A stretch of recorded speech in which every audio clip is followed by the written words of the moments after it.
तो क्या कुछ जानकारी महत्वपूर्ण निकल रही है और किस तरीके से आज का जो उत्सव है मनाया जा रहा है, कल का जो कार्यक्रम है उसके बारे में?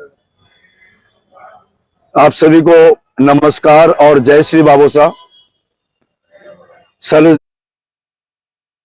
सबसे पहले तो मैं बाबोसा भक्त मंडल की तरफ से आप सभी मीडिया कर्मी, मीडिया के हमारे साथी जो यहाँ पधारे हुए हैं, उन सभी का अभिनंदन करता हूं। आप सभी देख पा रहे हैं कि आज बाबोसा भगवान के वार्षिक उत्सव के उपलक्ष्य में कार्यक्रम प्रारंभ हो रहे हैं। राजस्थान के चोरू धाम में बाबोसा भगवान का मंदिर है और पूरे देश में इनके जगह जगह मंदिर बने हुए हैं। बाबोसा भगवान को पवन पुत्र हनुमान की शक्ति के रूप में पूजा जाता है। इनके बारे में रामायण में बहुत प्यारा वर्णन आता है कि कैसे बाबोसा भगवान का जन्म हुआ है।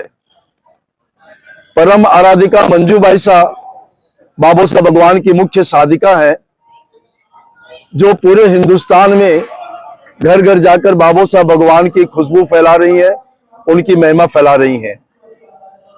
मंजू बाईसा किसी से कोई पैसा नहीं लेती है, कभी किसी से दान दक्षिणा नहीं लेती है, निस्वार्थ और निःशुल्क भाव से भक्तों की सेवा करती है।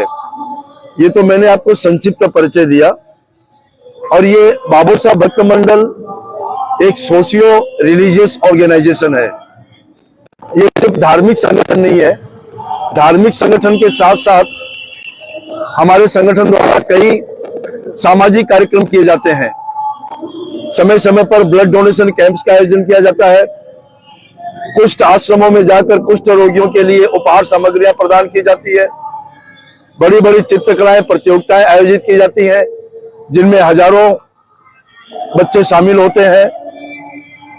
और सबसे महत्वपूर्ण कार्य जो है, एक राष्ट्रीय मंदिर जीर्णोद्धार समिति का निर्माण परम आराधिका मंजू बाईसा के द्वारा किया गया है, जिसमें देश के कोने कोने में जो पुराने मंदिर होते हैं, जिनकी कोई सार संभाल नहीं होती है, उनको हमारा मंडल एडॉप्ट करता है। उसको पुनर्उद्धार करके वापस पुराने मैनेजमेंट को हम सुपुर्द कर देते हैं। उसके लिए हम कोई चार्ज नहीं लेते हैं। हम बाबोसा भक्त परम आराधिका मंजू बाईसा का एक संदेश है।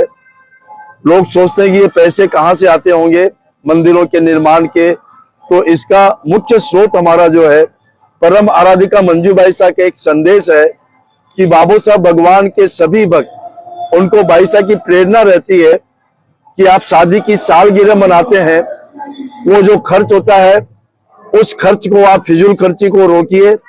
उस खर्च से कोई सामाजिक कार्य कीजिए।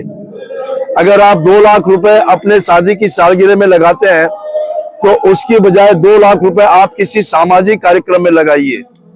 ऐसे ही किसी का जन्मदिन होता है तो बाईसा उस परिवार को कहती हैं कि आप अपना जन्मदिन मनाने में जो खर्च करते हैं, उस खर्च को आप किसी सामाजिक कार्य में लगाइए, या मंदिर बनाइए, या कुष्ठ आश्रम जाइए, और कोई सामाजिक कार्य कीजिए। तो इस प्रकार बाईसा की प्रेरणा से कई युवा भक्त बाबोसा भगवान से जुड़े हैं। हमारे यहाँ पर कोई धार्मिक कट्टरता या कोई धार्मिक विशेष प्रतिबंध नहीं है। जो भी सामान्य रूप से बाबोसा भगवान की सेवा करना चाहते हैं, बाईसा उन्हें मौका देती हैं। और इसीलिए हजारों युवा भक्त बाबोसा भगवान से जुड़े हुए हैं। ये मैंने आपको संक्षिप्त में एक परिचय दिया है। अब आता हूं आज के मुख्य विषय पर। बाबोसा भगवान का वार्षिक उत्सव मनाया जा रहा है। यह उत्सव इसलिए मनाया जाता है कि यही वो दिन है जिस दिन यह धार्मिक मान्यता है कि पवन पुत्र हनुमान ने अपनी शक्तियां बाबोसा भगवान को प्रदान की थी। इसी शक्ति दिवस को हम लोग बाबोसा भगवान के उत्सव के रूप में मनाते हैं। और इसे मिंगसर महोत्सव का नाम इसलिए दिया गया है कि बाबोसा भगवान का मुख्य धाम चूरू राजस्थान में है। राजस्थान में मिंगसर महीने को, मार्गशीर्ष महीने को मिंगसर महीने के नाम से जाना जाता है। इसीलिए एक महीने के हिसाब से यह मिंगसर उत्सव के नाम से प्रख्यात हो चुका है। इस उत्सव में जहां परम आराधिका मंजू बाईसा रहती हैं, वहां पर सबसे बड़ा धार्मिक आयोजन होता है, जिसमें देश के कोने कोने से और विदेशों से भी बाबा साहब के भक्त आते हैं। और इसका मुख्य उद्देश्य भक्ति में बाबा साहब भगवान को भक्त रिझाना चाहते हैं। और इस कार्यक्रम में कल जो मुख्य कार्यक्रम हमारा आयोजित होने वाला है वो जापानी पार्क रोहिणी में आयोजित होने वाला है। और मुझे बताते हुए बहुत प्रसन्नता हो रही है कि इस कार्यक्रम में भारत के लोकसभा अध्यक्ष माननीय श्री ओम बिरला जी अपने आने की सहमति उन्होंने प्रदान की है। भारत के केंद्रीय मंत्री श्री अर्जुन राम मेघवाल जी भी उन्होंने अपनी आने की स्वीकृति प्रदान की है। और इसके अलावा दिल्ली के कई गणमान्य सामाजिक कार्यकर्ता, सामाजिक, राजनीतिक और व्यावसायिक क्षेत्र के संगठनों के प्रमुख व्यक्ति कल इस कार्यक्रम में शामिल होने वाले हैं, जो कि शाम को 7 बजे से प्रारंभ होगा जापानी पार्क रोहिणी दिल्ली में। से कितने बजे तक है दोबारा बता दें, हम लोग आना चाहते हैं। इस कार्यक्रम का समय है शाम को 7 बजे से। और जैसे कि हमारा परंपरा रही है, हम कार्यक्रम समापन का समय निर्धारित नहीं करते हैं। निर्धारण प्रभु इच्छा तक जितनी देर बाबा साहब भगवान चाहे, लेकिन सामान्यतः लगभग रात को 10 बजे तक ये कार्यक्रम चलते हैं। मैं एक बार पुनः कार्यक्रम का एड्रेस बता देता हूँ। निःशुल्क प्रवेश है। पहले आओ पहले पाओ के आधार पर सीटें वितरित की जाएगी। कार्यक्रम स्थल पर एक विशाल भंडारा भी लगाया जाएगा, जिसमें हजारों भक्त लाभान्वित होंगे। मैं फिर बता देता हूँ, जापानी पार्क सेक्टर 10 रोहिणी, जहां पर कि जेएमडी टेंट लगा हुआ है, उसके ठीक सामने यह धार्मिक उत्सव मनाया जाएगा। हमारे यहाँ ऐसे शब्द हमारे शब्दकोश में अब नहीं है, परंतु ऐसा वैसा, ये क्या होगा, ये कैसे होगा, ऐसे शब्द नहीं है। जो इस पृथ्वी पर कोई पॉसिबल होने वाली चीज है तो हमारे यहाँ वो इम्पॉसिबल नहीं हो सकती है। यह हम बाबा साहब भक्तों का पूर्ण विश्वास है। हम जो कर जाते हैं वो हमारे समाज में, हमारे राष्ट्र में एक प्रेरणा मिलती है लोगों को। हमारे यहाँ जो संगठन है उसमें किसी को किसी भी तरह के मंच की कोई भूख नहीं है। ये क्यों हो रहा है?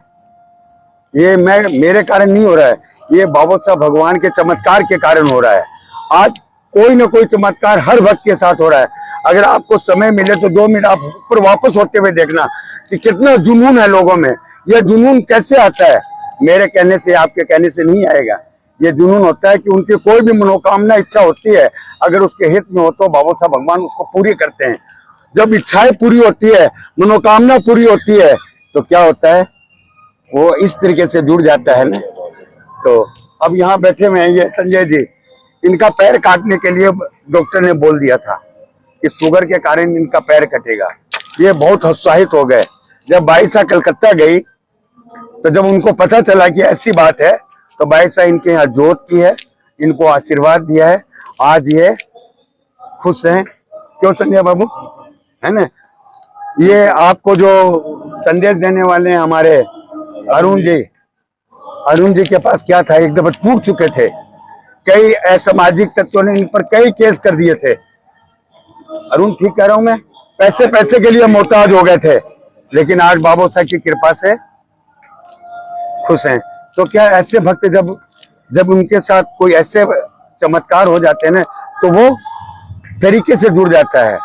यहाँ कोई चंदा नहीं है, कोई पर्ची नहीं कटती है। सबसे बड़ी बात, पूरे हिंदुस्तान में एक ऐसा ही मंदिर है जहाँ कोई पर्ची ₹1.25 की नहीं कट सकती। आप ऊपर से कहीं घूम लो, कोई बुक्स यहाँ नहीं मिलेगी। हमारे अरिहंत भाई हैं, बहुत अच्छे भक्तों में से हैं। तो ये क्यों जुड़े? ये पहले प्रॉपर्टी का काम कहीं करते थे, सर्विस करते थे। बाईसा के पास उत्साहित हो क्या है, तो बाईसा ऐसी सी बात है। बाईसा ने इनको आशीर्वाद दिया, आज ये कहां से कहां पहुंच गए हैं।